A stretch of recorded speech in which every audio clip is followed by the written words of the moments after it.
एक ऐसा शख्स जिसने अपने डर को अपनी पॉलिसी बना ली और पूरे मिडिल ईस्ट को एक चेस बोर्ड की तरह यूज करना शुरू कर दिया। लेकिन ये कौन है और इसका वो खौफ क्या है जो आज तक पूरे खानदान को जलाकर राख कर चुका है? आपको जानकर हैरत होगी, ये वही शख्स है जिसने एक अमेरिकन डिप्लोमेट को क्लोज डोर मीटिंग में कहा था कि मिडिल ईस्ट कैलिफोर्निया नहीं है, यहाँ डेमोक्रेसी की कोई जरूरत नहीं। और हाँ, ये वही है जिसने ये भी कहा कि मुस्लिम कंट्रीज को फ्री इलेक्शन कभी नहीं मिलने चाहिए। क्यों इतना डर गया था ये आदमी डेमोक्रेसी से? इसके पीछे एक ऐसा रीजन था जिसने इसकी पूरी फॉरेन पॉलिसी को शेप दिया। उसने अमेरिका से कहा, आपको यूएई की नहीं बल्कि 3 देशों की चिंता करनी चाहिए, इजिप्ट, सऊदी अरेबिया और पाकिस्तान। हाँ, ये कोई रैंडम बात नहीं थी, बल्कि एक ऐसी प्ले बुक का पहला पाना था जिसने इजिप्ट की डेमोक्रेसी को कुचल डाला, इसराइल से दोस्ती का हाथ बढ़ाया और अब लिबिया और यमन के बाद सूडान को आग में जला रही है। यह है एक ऐसे रूलर की कहानी जो अपनी ताकत बचाने के लिए पूरे इस्लामिक वर्ल्ड को जलाने को तैयार है। और हाँ, ये कोई वेस्टर्न लीडर नहीं है, ये एक ऐसे मुस्लिम कंट्री का पैरामाउंट लीडर है जिसने दुनिया डेवलपमेंट का मॉडल मानती है,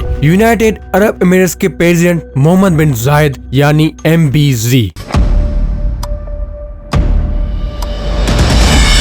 आज हम आपको सुनाएंगे MBZ की वो कहानी जो आपने कभी नहीं सुनी होगी। एक डरे हुए प्रिंस की कहानी, एक रुथलेस डिक्टेटर की कहानी। क्या MBZ की ये सारी हरकतें उसकी अपनी ही परवरिश का नतायज है? मोहम्मद बिन जायद UAE का फाउंडर जायद बिन सुल्तान अल नाहयान के तीसरे बेटे थे। आपको जानकर शौक होगा कि इसके वालिद ने MBZ की परवरिश के लिए एक ऐसा शख्स लगाया था जो मुस्लिम ब्रदरहुड से जुड़ा हुआ था। तो फिर क्या हुआ वक्त के साथ जो MBZ ने अपनी सोच को बिल्कुल उल्टा कर लिया। जब ये लड़का बड़ा हुआ तो ब्रिटेन की फेमस रॉयल मिलिट्री एकेडमी सेंड्रुस में पढ़ने गया। MBZ ने ब्रिटेन के हेलीकॉप्टर पायलट की ट्रेनिंग ली, लेकिन असल में वो एक बिल्कुल अलग किस्म की ट्रेनिंग लेकर वापस आया था। इसके बाप की डेथ 2004 में हुई और वो नए क्राउन प्रिंस बने। जनवरी 2007 में उन्होंने US under secretary of state से मीटिंग की, लेकिन सच्चाई ये थी कि इन्हीं ऑफिशियल शब्दों के पीछे एक भयानक राज छुपा हुआ था जो बाद में विकीलीक्स ने पूरे वर्ल्ड को बता दिया। इस लीक ने जाहिर कर दिया कि MBZ वर्ल्ड, इस्लाम और डेमोक्रेसी को किस नजर से देखता है। जब US ऑफिशियल ने मिडिल ईस्ट में डेमोक्रेसी की बात की, मोहम्मद बिन जायद का जवाब था, अगर मुस्लिम कंट्रीज में फ्री इलेक्शन हुए तो रिजल्ट वही होगा, लोग मुस्लिम ब्रदरहुड, हमास और हिजबुल्लाह को वोट देंगे। ये MBZ की पहली सोच थी, उसके दिमाग का पहला खौफ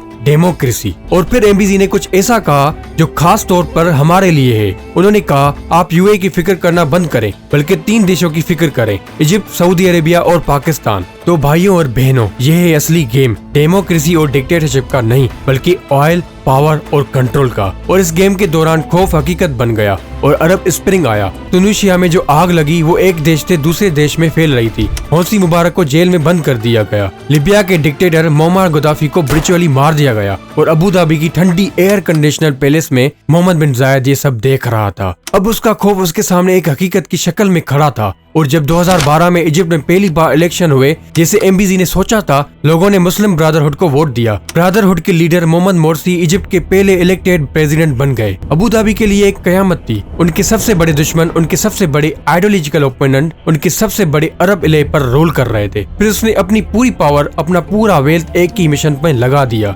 मोर्सी की गवर्नमेंट गिराने में। उसने इजिप्ट की डीप स्टेट को फिर से जिंदा किया। उसने आर्मी, जुडिशरी और मीडिया के सीक्रेट फंडिंग में बिलियंस ऑफ डॉलर दिए। अचानक इजिप्ट में पेट्रोल की शॉर्टेज होने लगी, पावर कट्स घंटों तक होने लगे, इकोनॉमी कोलैप्स होने लगी। हालात इतने खराब हो गए कि जुलाई 3, 2013 को इजिप्टियन आर्मी ने मुर्सी गवर्नमेंट को ओवरथ्रो कर दिया और बस कुछ घंटों बाद UAE और सऊदी अरेबिया ने नई मिलिट्री गवर्नमेंट के लिए बिलियंस ऑफ डॉलर की एड अनाउंस कर दी। और जैसे ही मुर्सी की गवर्नमेंट गिरी, पेट्रोल शॉर्टेज भी गायब हो गया, पावर कट्स भी कम हो गए। मोर्सी का खात्मा क्राउन प्रिंस MBZ की पहली बड़ी जीत थी। ये उसकी डॉक्ट्रिन की पहली झलक थी। कहीं भी इस्लामिक पार्टी उठी, उनको कुचल दिया जाएगा। और ये तो बस शुरुआत थी। 2014 में जब उसके बड़े भाई बीमार पड़े, मोहम्मद बिन जायद अबू धाबी के दे फैक्टो रूलर बन गए। मतलब UAE की पूरी पावर अब MBZ के हाथों में आ गई। अब आग के साथ खेलने का वक्त आ गया था। इस पॉलिसी का पहला बैटलफील्ड था लिबिया। मोहम्मद बिन जायद की चॉइस बिल्कुल क्लियर थी। उसने खलीफा हफ्तार को अपना पावन बना लिया। UAE ने यूनाइटेड नेशन आर्म एम्बार्गो को इग्नोर कर दिया।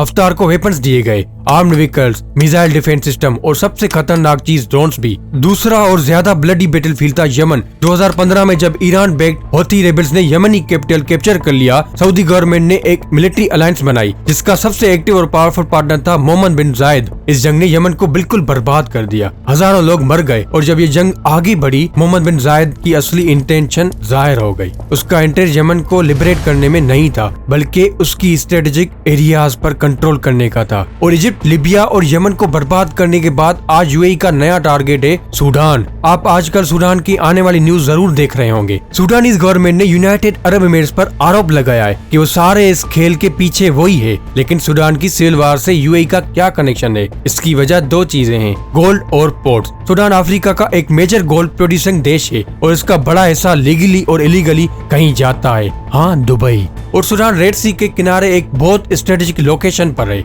एमबीजी के लिए सूडान सिर्फ एक देश नहीं, ये एक ग्रैंड प्राइज है और इस प्राइज को हासिल करने के लिए उसे सिर्फ एक चीज की जरूरत थी, एक प्रॉक्सी वॉरलॉर्ड, और उसने उसे ढूंढ लिया मोहम्मद हमदान डागलो की शक्ल में, जिसे हेमथी भी कहा जाता है। हेमथी एक ट्राइबल वॉरलॉर्ड था जिसने डारफोर जेनोसाइड में इनफेमस जान जवीद मिलिशिया को लीड किया। जब यूएई और सऊदी अरेबिया ने यमन में जंग शुरू की, हेमथी ने हायर पर लड़ने के लिए हजारों फाइटर्स भेजे। लेकिन एक और कनेक्शन था, हेमथी और उसके खानदान ने सूडान के कई इंपोर्टेंट गोल्ड माइंस पर कंट्रोल हासिल कर लिया था और ये गोल्ड फिर दुबई में स्मगलिंग होने लगा। जब उमर अल बशीर की डिक्टेटरशिप खत्म हुई, यूएई ने फिर एक खतरा देखा। इसके लिए यूएई और सऊदी अरेबिया की सपोर्ट से सूडानी आर्मी और आरएसएफ ने इस रेवोल्यूशन को हाईजैक कर लिया। लेकिन अब एक प्रॉब्लम थी, एक ताकत दो भाषा।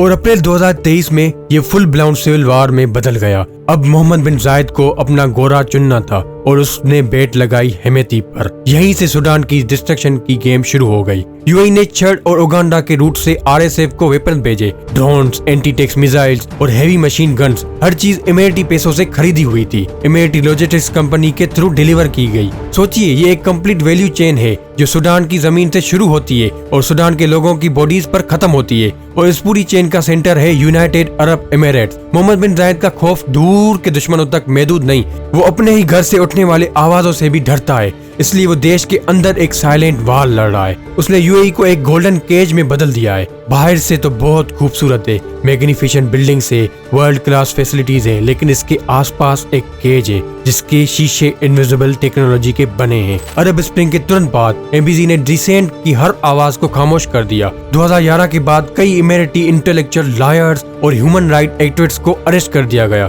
एमबीजी का मैसेज बिल्कुल क्लियर है, खामोश रहो या जेल में सड़ो। और उसके लिए उन्होंने यूएई को दुनिया का मोस्ट सर्विल्ड कंट्रीज में से बना दिया है। यूएई पर इसराइल से state of the art spyware pages हासिल करने का आरोप है।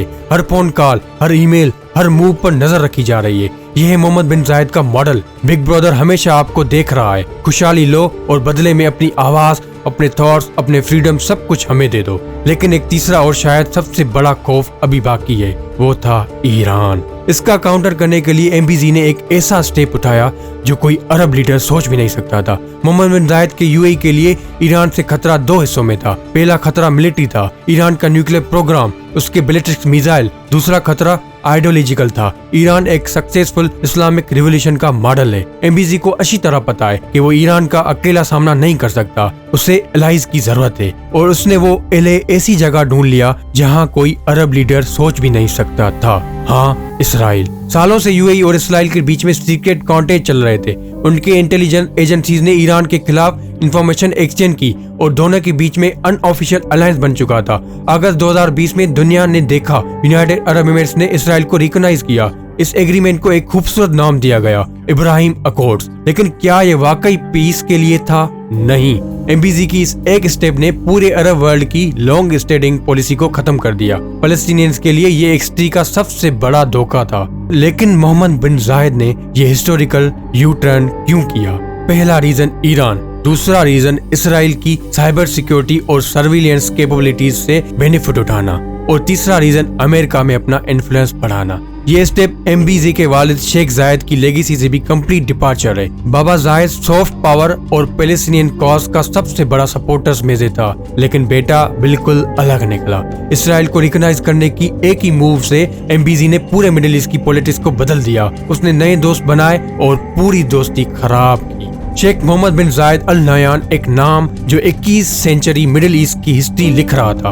उसने यूएई को इकोनॉमिक मिरेकल दिया, उसने ग्लोबल हब बनाया और ये उसकी कामयाबी है। लेकिन असल सवाल ये है, इस कामयाबी की क्या कीमत है? क्या ह्यूमन फ्रीडम, पॉलिटिकल राइट्स और दूसरे देशों का अमन इस कीमत में शामिल है?